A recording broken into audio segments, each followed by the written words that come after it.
Today we're going to talk about cash flow. Now, first of all, we got to clarify and determine what cash flow actually is and what it isn't. We're going to talk about that. We're going to talk about things that most people don't consider that impact or affect their cash flow. We're going to talk about why rapidly expanding could be actually more dangerous than not expanding at all. So make sure you tune in, pay attention. We're going to cover some really good stuff today. And most importantly, how understanding your cash flow numbers can actually help you spot internal theft, which is a way bigger issue than most people think.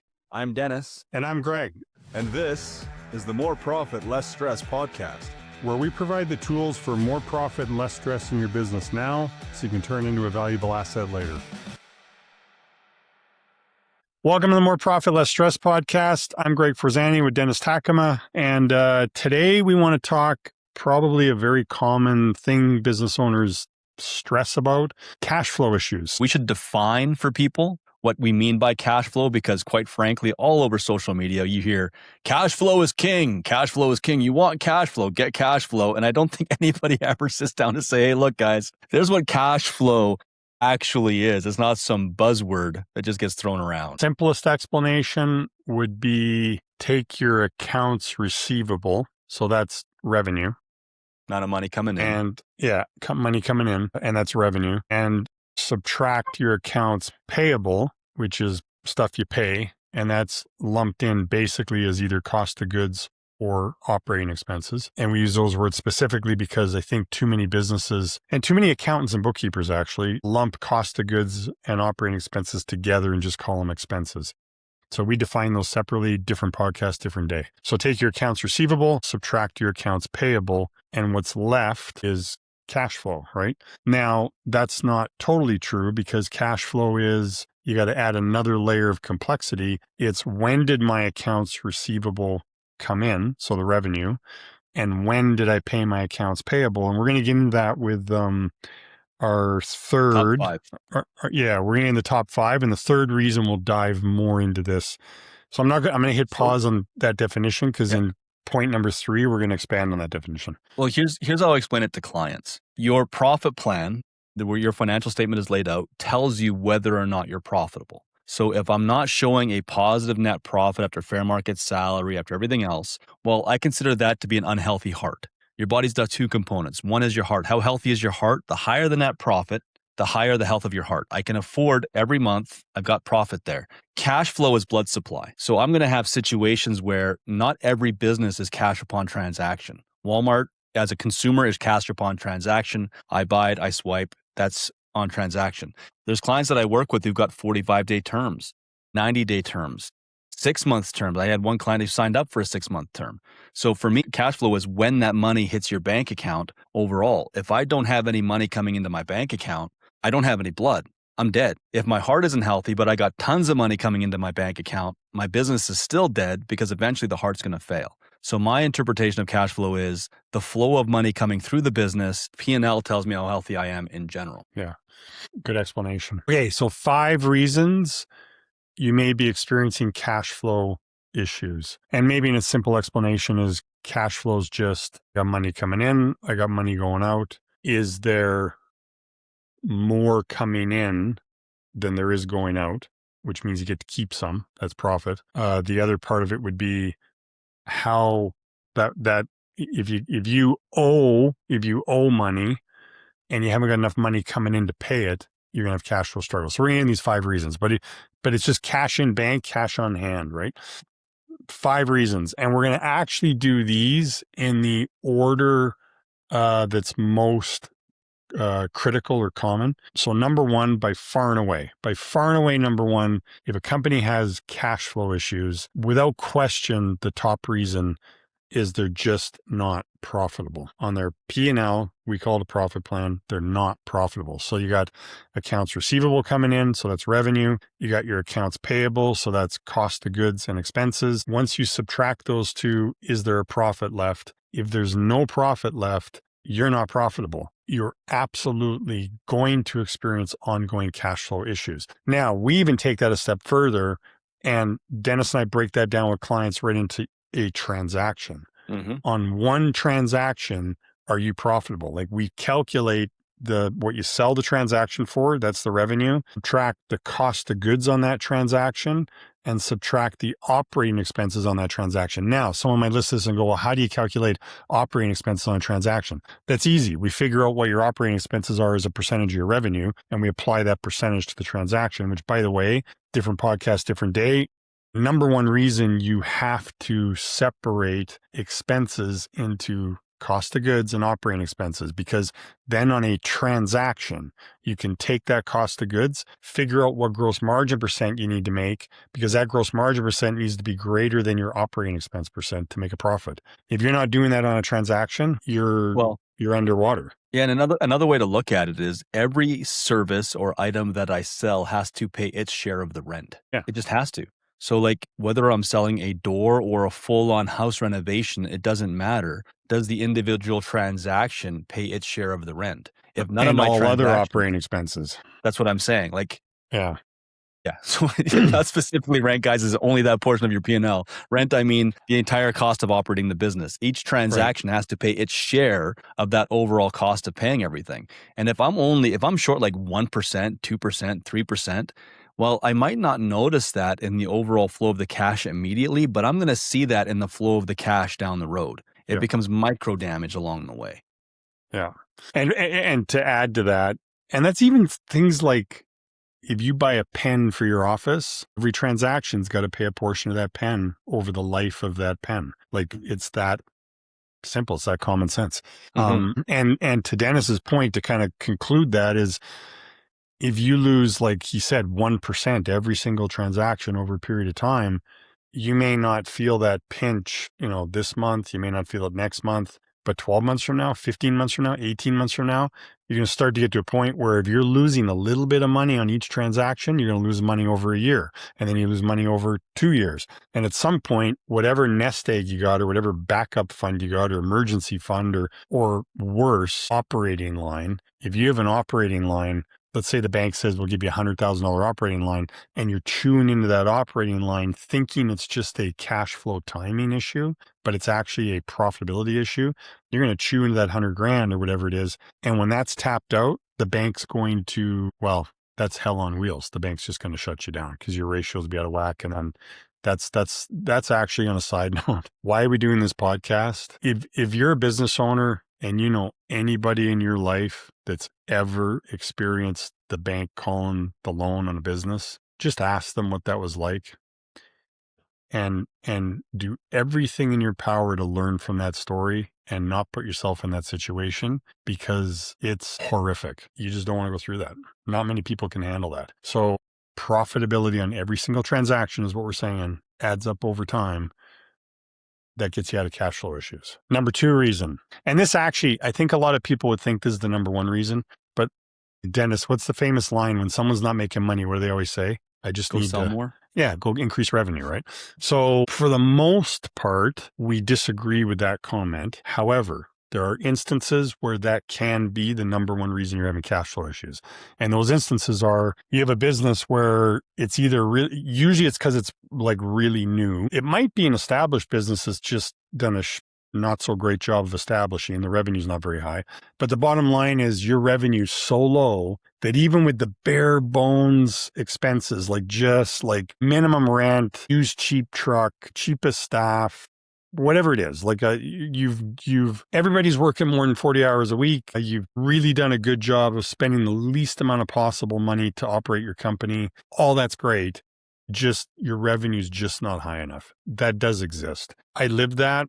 My wife and I bought a fixer-upper. We intentionally bought an underperforming business. She operated it. And I'll just say we planned this, but month 1, we lost a significant amount of money, but we knew that going in. And the idea was to buy it really cheap, fix it, and sell it for more. So in a case like that, month 1, we lost a lot of money, like over 20 grand in 1 month. Operationally lost, but that was planned. We knew that going in, we were set up for it. But that's an example of the revenue is so low that like rent was like almost 30% of revenue in a month. I mean, it's crazy.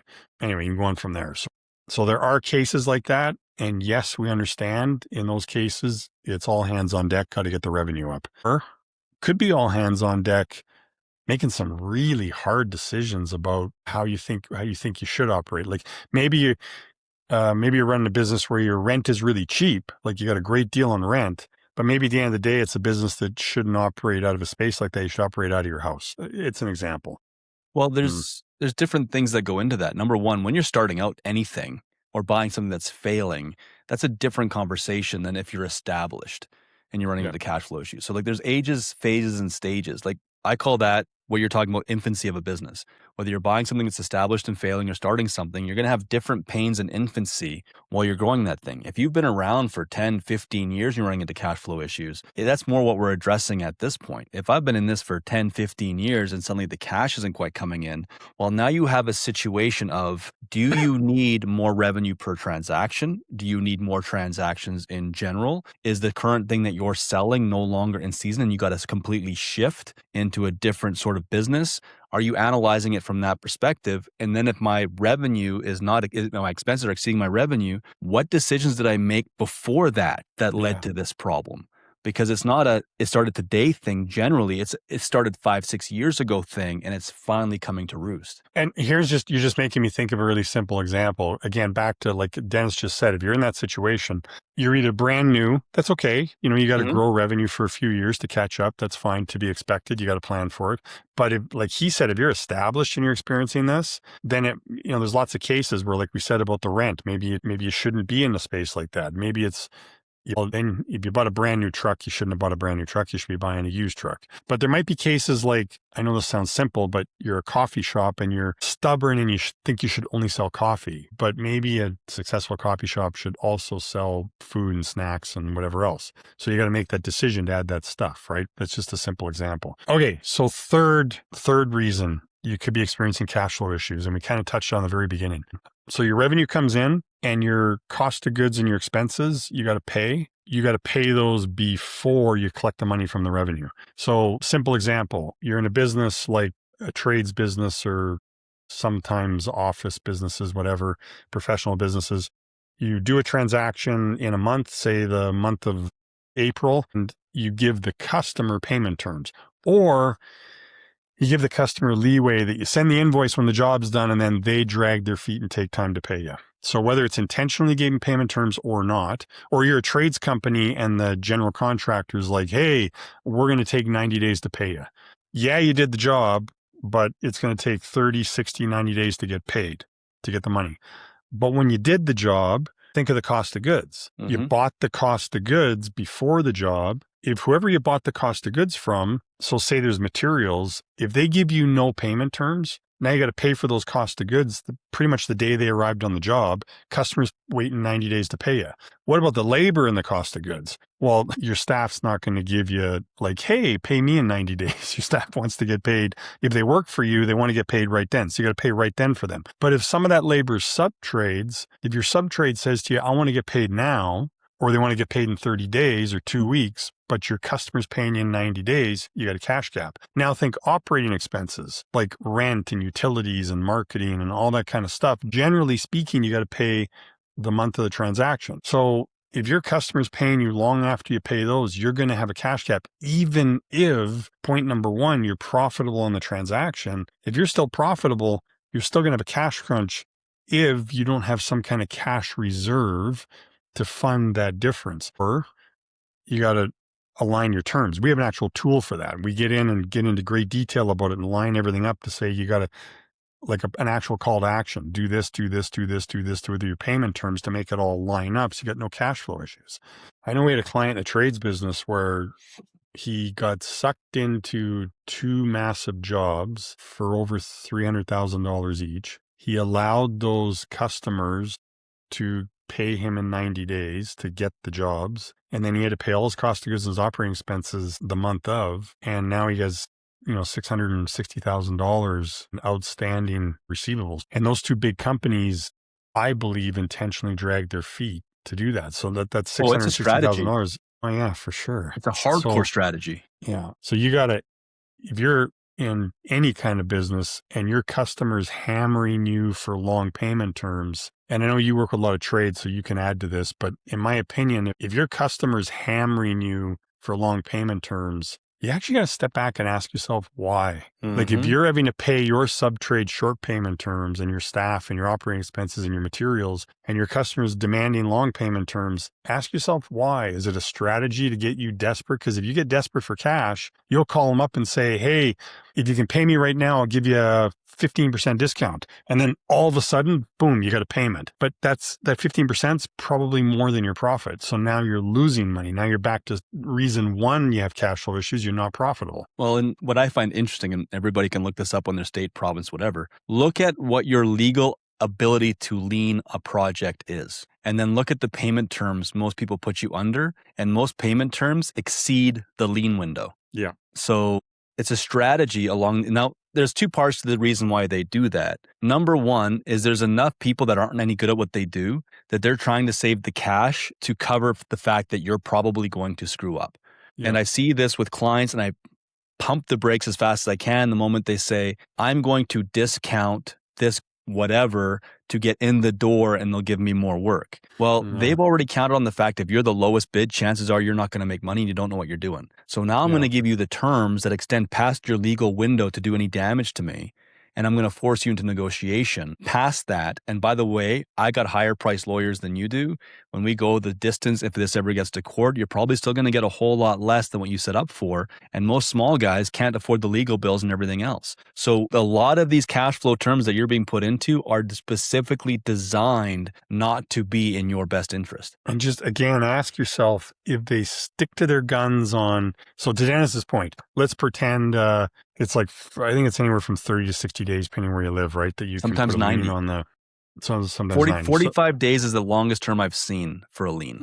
So let's say it's 45. You're allowed to put a lien after 45 days not getting paid. Sorry. But you got to do it before. Sorry, my bad. You got to do it before. After 45 days, no lien. So if they say payment terms are 60 or 90, you've missed your 45-day window. Mm-hmm. So if you do that and you miss your window, now if there's issues, if you're having cash flow issues as a company, then you get desperate, you phone up for a discount. You phone up and give them a discount to get paid early or get paid early. It's still late. I guess the point's this, just always ask yourself if they want extended payment terms, you got to ask yourself why. Like, why is that happening? Because if they were healthy, they would have cash reserves to float their own business. If they were also healthy, they'd be willing to align payment terms with yours so that there's not one single party that's having to finance part of the business. If they were healthy, they'd be able to get the correct lending to lend for their project to develop it or build it.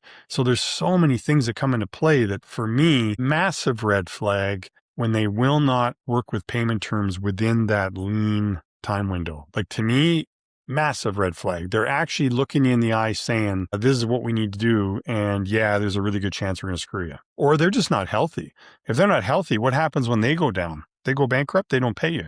Now you're back into one of those things where everything gets liquidated and you get pennies on the dollar. It's just not worth it. It's not, if you're having to rely on clients like that, there's something wrong with your business. Well, and let's say you're not even doing commercial work, you're doing residential work, right? What people don't understand is, depending again where you live, but there's a lot of scenarios where the moment you drop off the materials at a property, whether or not the client's paid for them, it's considered owned by that property. So if you go back to collect your materials, they can charge you with theft. And I've seen Facebook videos of people going back in and saying, well, client didn't pay and they're damaging the property that they put in. Because it's on that person's property, they can charge you with property destruction. They can charge you with all kinds of things. So learn to work within the legal windows that you have available to you and be always very, very cautious. If someone says, well, I'm going to pay you in a way that you're not comfortable with, is it worth the risk of taking on the job? Yeah.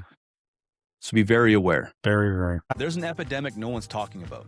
And right now, that epidemic is the fact that 90 to 95% of businesses are failing. And I want you to think about that for a second. That means 9 out of 10 people who start a business or buy a business go out of business. So now, if you're a business coach, or maybe you're even thinking about a career change and you want to start business coaching, there's something you need to know.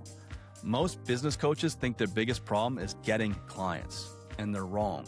Their biggest challenge is keeping clients. And you want to know what keeps clients? Financial results.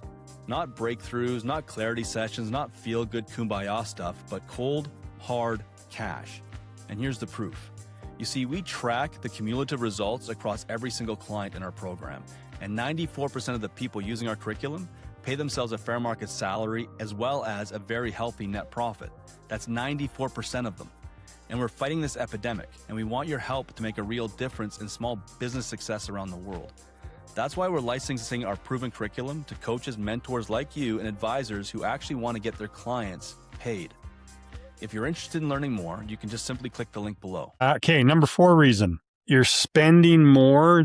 Now, this is rare. Those top 3 we covered, those are the most common by far and away. These next 2 reasons are less common. But number 4 is you're spending meaning growing. Spending could also be overspending, I guess, but then overspending, you're not profitable. So I take that back. If you're overspending on things you don't need, it actually goes back to the number 1 problem. You're just not profitable. Now, let's say you're profitable. So you've checked off the first 3. You're profitable. Your revenue's big enough. You're making a profit. Your accounts payable, accounts receivable terms are aligned, but you're still having cash flow issues. Probably because you're spending more on growth than your profit can afford. You're expanding too fast.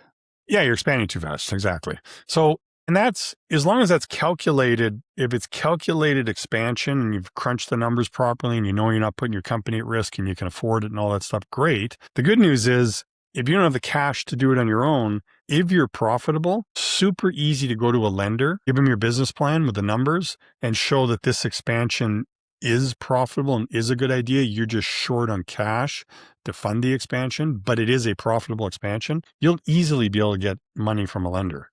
This one, if we go back to more profit than you can afford, here's where I have a problem with Fortune 500 companies. Society rewards the wrong thing. Like, you can be one of Canada's fastest growing companies, one of the state's fastest growing companies. You can be, and they calculate that off of pure revenue. They don't calculate that off everything else.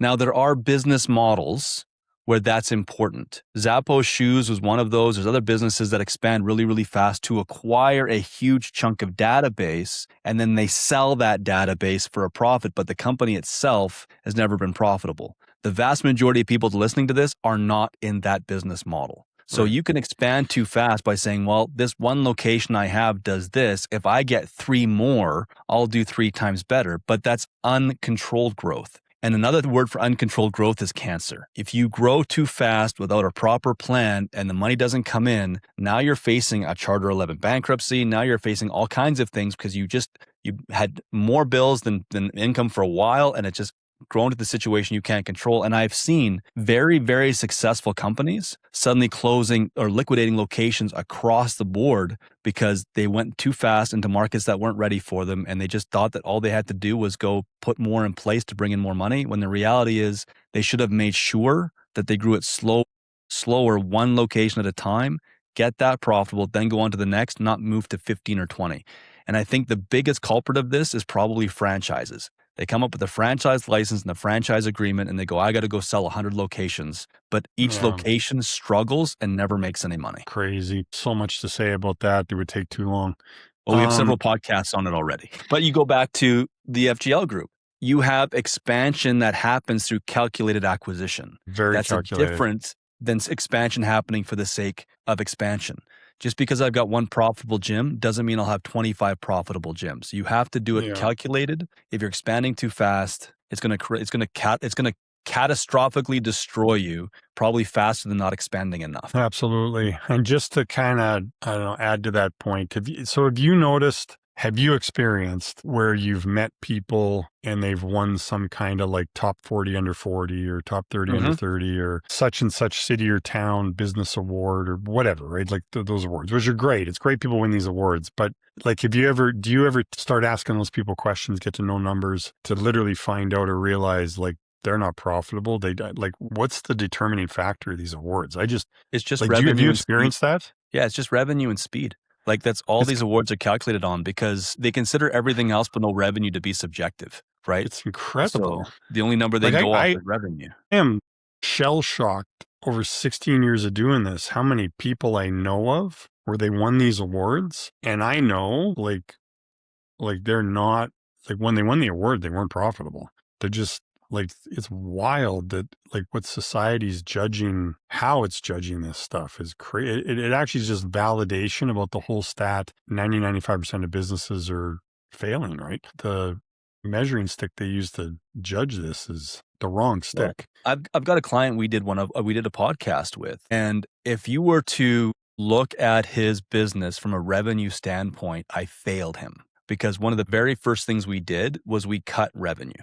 We didn't increase revenue, we cut revenue. We look at his per transaction basis and found out areas that were not only not paying their share of the rent, but were putting way more burden on everything else. But they were top selling department. By axing the revenue, his business looked worse on paper. He never qualified for one of these fast growing business awards, but his lifestyle is insane for what he's been able to accomplish by doing the opposite of what the market tells you to do.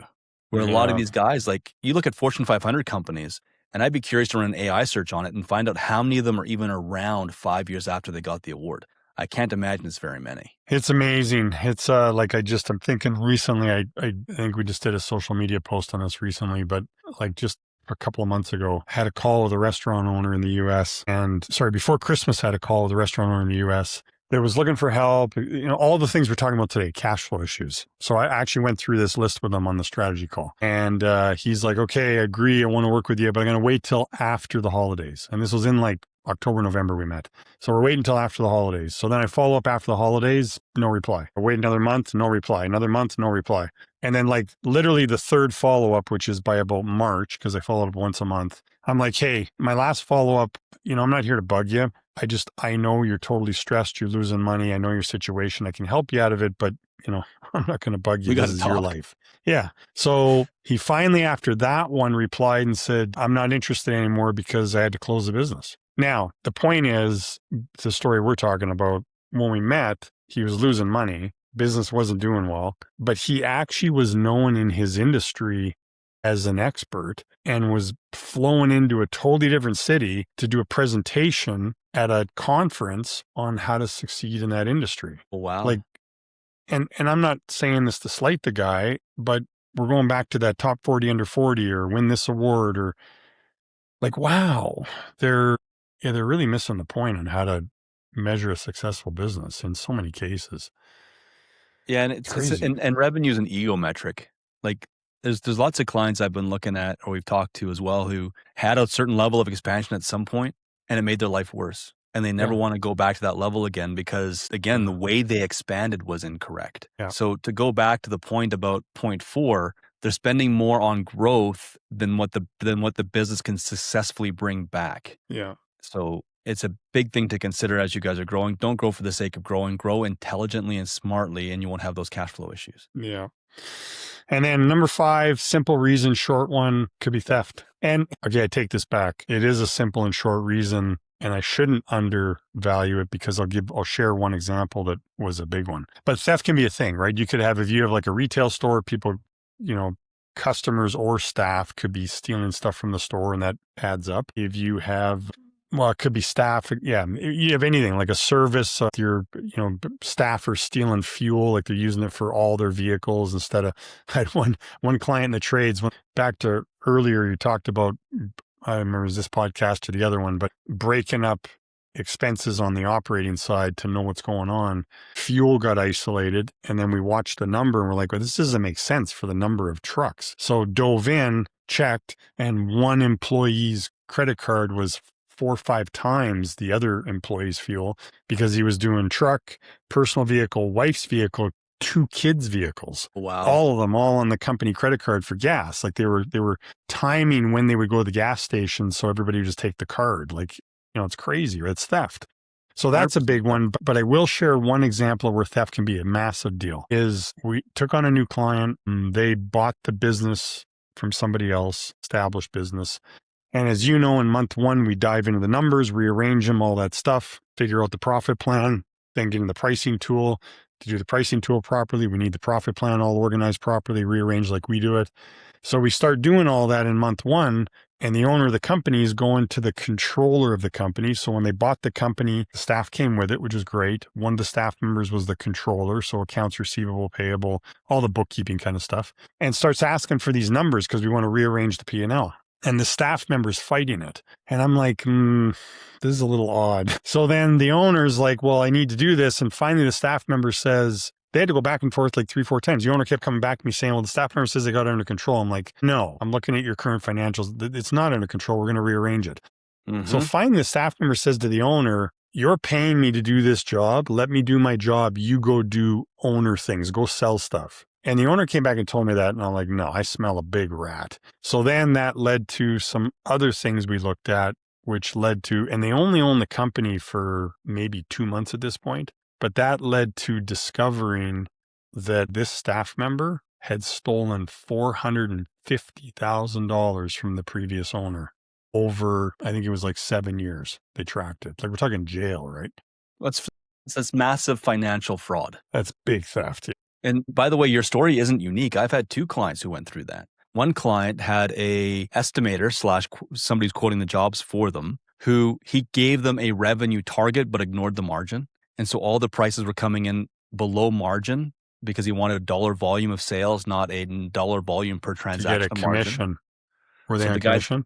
Yeah. So the guy's getting his commission on the sale, which is chewing away the margin. Now that's not theft. That's a calculation error and a communication error. On the other side of it, when you're reducing the margins to get a commission and you know what you're doing. If it's intentional and you know what you're doing correct, it could also, I'm attributing it to a communication error, right, just because I don't want to point fingers at something that might not be true. The second one for sure was embezzlement. So what would happen is this particular bookkeeper would create a company that was very similar name to the vendor that they'd have to write the checks to. No. And so then the owner would get the checks on the table to sign. And because the names were similar, little bit letters were moved around, whatever, the brain didn't comprehend the difference in the companies. He's signing all of these checks. Over time, it turned out to be a couple $100,000. Now, again, we only found that one by going back and saying, well, these vendors keep saying we haven't paid them, and we're looking back at pay stubs and tracking, we caught them. And another client was the exact same situation you talked about. I could not get their bookkeeper to give me the proper numbers. Yeah. And we go back and forth and go back and forth and go back and forth. And then finally the owner sat down with that person and fired them. And suddenly all the numbers came together and we found out how many